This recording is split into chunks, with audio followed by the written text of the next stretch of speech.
afternoon. Is it noon? Is it afternoon? It's 1:18. Okay. Oh, all right. You all know Congressman Al Green. He's from Texas.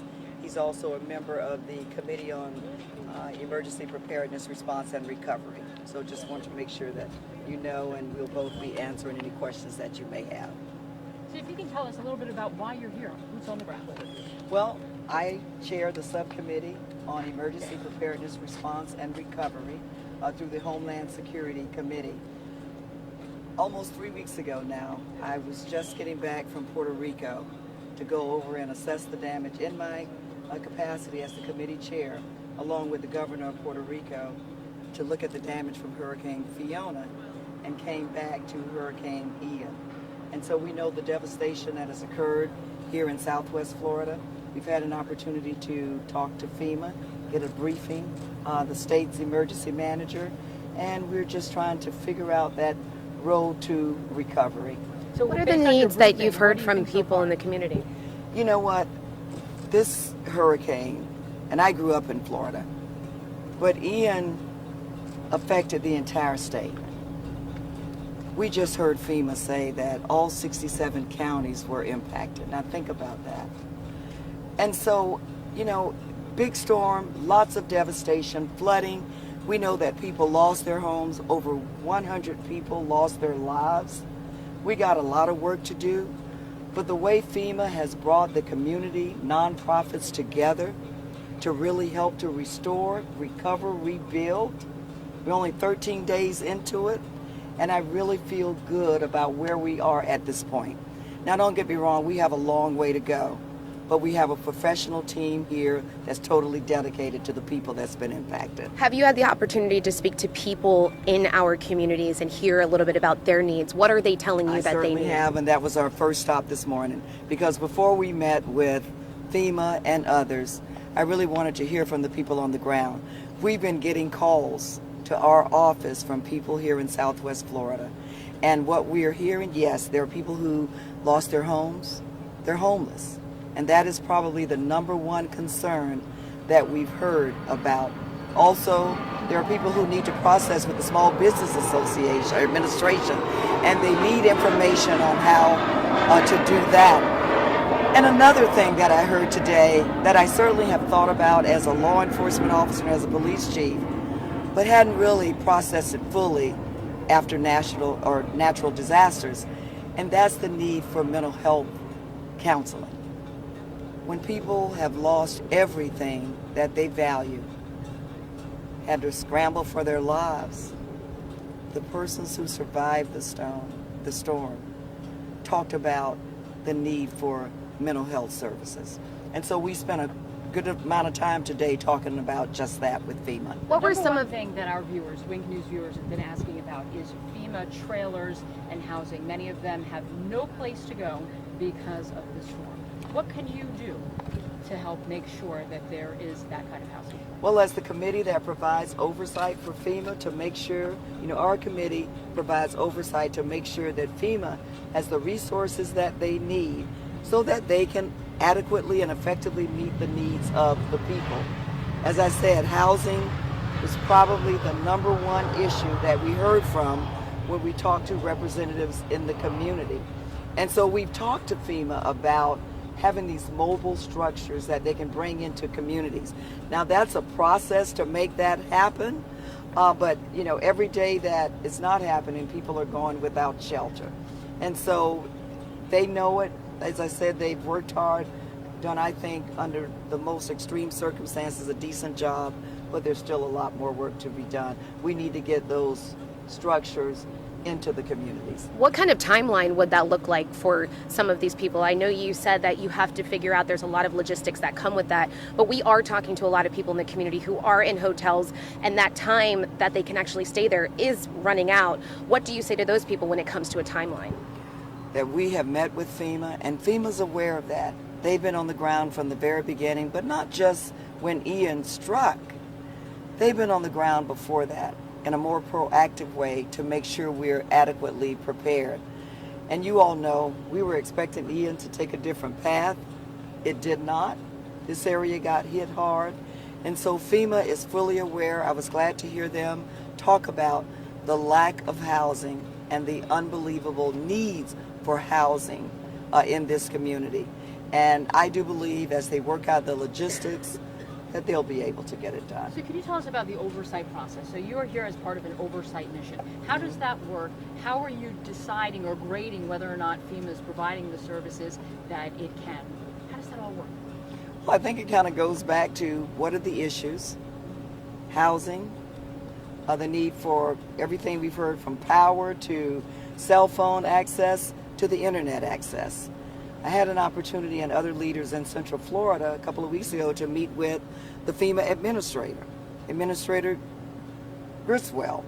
And we talked about people saying they've been directed to use their cell phones, for example, to make application, but they're without power. So their cell phones, the battery's dead, they need power restored, or they need, if the power has been restored, they need better coverage, better access. And she talked about, for example, the big three cell phone companies were sharing cell phone towers, which certainly helps. Getting the internet back up, opening up centers where there are terminals, so people who don't need assistance processing, but just need access to the internet. FEMA certainly has provided some of those terminals at the disaster recovery centers. We visited one today. But our job on the committee is to provide the oversight, talk to FEMA about where they are, but also talk to the community about what the needs are and bridge the gap between the two. So FEMA will have the resources, whether that's funding or other support, to meet the needs of the people. How long will it take once you go back to Washington and say, okay, here's what they still need? What can you do, and how long do you think it's going to take? We want to get it done as quickly as possible. As someone who grew up in Florida, look, I spent 27 years as a first responder. I was on duty when Hurricane Charlie, Francis and Jean rolled through Central Florida. I know the devastation that they can cause. I know the suffering that people can go through. Certainly as a first responder, a crisis manager, we're going to try to get it done as quickly as we can. Can you give some perspective when it comes to the evacuation warnings here in Southwest Florida? We've been hearing from some local leaders, and of course we've been hearing from people in our community who say they didn't receive those evacuation warnings in a timely manner. Can you provide some perspective on that? You know, our primary responsibility is to protect the health, safety, and well-being of the people that we represent. And I know that the local officials and others are looking into that. I've heard those reports as well, right? Well, we also know that Hurricane Ian was expected to go in a different path, on a different track. And so we all need to just let the experts do their job, take a look at what time, when the order was given, and also where the storm was, what information from weather experts that the people who make that call was receiving. And we'll take that information, and I know that the leaders here will put that information into good use, because our job is to always try to be better prepared for the future. And I know that's what the leaders on the ground here want to do. How long will you be here? Well, I'm going to spend the day here. We're teaming up with the Coast Guard now to actually go out and take a look at some of the devastation, and so we'll be here all day. If I may ask, why is it important to you that you're here? Why you couldn't get briefings from Washington or Orlando? Why is it important you're here? Because there's nothing like, and I did get briefings from Washington and Orlando, but there's nothing like being on the ground or with the people who have been impacted and the people who are providing the service, and to hear directly from them, to hear with my own ears and to see with my own eyes. It's important to the people that we serve, and I want to serve them well. Thank you all very much. I appreciate add a comment, Madam Yes, Chair? please, Representative. Thank you.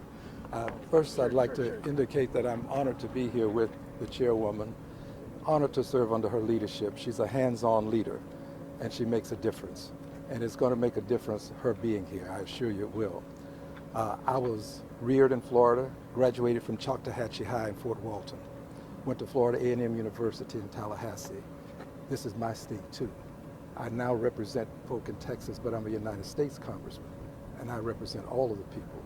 So I'm here to look, listen, and learn.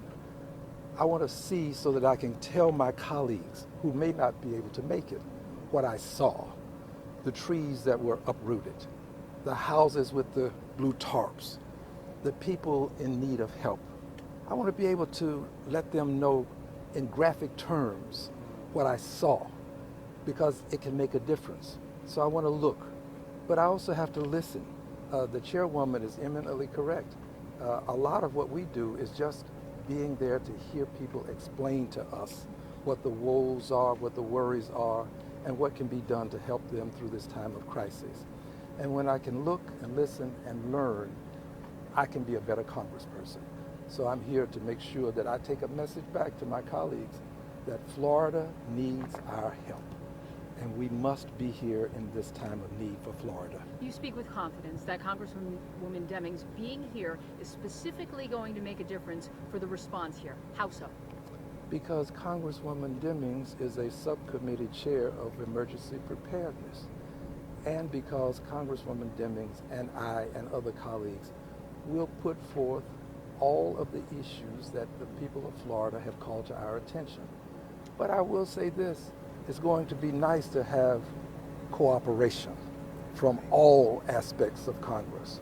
This is a time to put politics aside and put the needs of the public above politics, to put partnership over partisanship.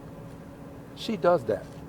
She does it better than I do, okay? She really does. I'll be quite candid with you. But I'm going to follow her lead, and it'll make a difference. You were Thank talking you about all. the I'm messages sorry. from the Thank people you. in the community, but Congresswoman, you talked about mental health in the community. This is a message directly from Collier County, Yeah. a community called River Park. They're calling for voluntary mental health services, and you talked a little bit about mental health services just now. What message can I give to those people today after speaking to you when it comes to getting That we those called services? their name today, sitting in the briefing with FEMA.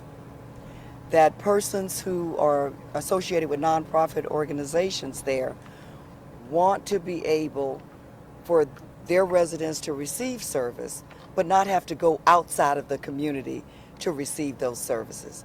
We know how critical that is. Bring the service home. And we talked about that today. And FEMA, based on what they said, has a plan to do just that. So that was very, very encouraging to us. As we deal with rebuilding structures and restoring homes and businesses, we've certainly got to do that. But we have to deal with all of the issues. And mental health is a critical part of rebuilding and restoring when people have lost everything that they have worked so hard for. And so we called their names today at the table, and the FEMA representative pointed out that community on a map so we could see exactly where they are and how close, what are the services, it's interesting with technology, what are the services they are currently providing. But mental health is a major part of service that is needed in that community. Thank you all so Thank very you. much. Thank you. Thank